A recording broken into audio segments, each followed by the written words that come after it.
Sveiki, šiandieną parodysiu, kaip atlikti medžiagų kainų analizę O2 sistemoje. Keliaujame į apskaitą, atsidarome apskaitą ir analitiniai įrašai.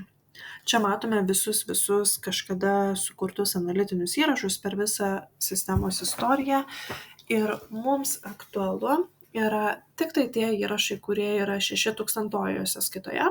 Tai tą ir nusirodau, kad finansinė sąskaita yra lygu 600 tūkstančių. Tai yra išlaidos. Ir susigrupuoju viską pagal produktą. Tai spaudžiu šią rodiklėlę, grupuoti pagal ir pasirenku produktas. Čia matau visus produktus, išanalizuotus, kiek buvo kokių pirkimų per visą O2 istoriją. Kaip pavyzdys atsidarau, Nipelis. Štai šį produktą ir matau, kad jis buvo pirktas iš viso 30 kartų skirtingomis datomis, tai papildomai dar visą šitą susigrupuoju pagal datą.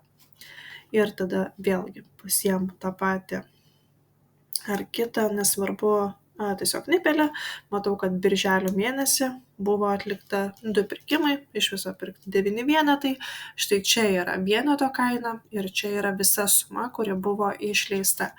Lygiai tą patį matau rugsėjo mėnesį, buvo 5 pirkimai ir vėlgi atitinkamai matau, kokius buvo vieneto kaina, kiek vienetų buvo pirkta ir kokia yra galutinė suma. Taip pat matau, iš kokių partnerio, iš kokio tiekėjo buvo pirkta ir štai taip galiu atlikti medžiagų analizę tam tikrų laikotarpių.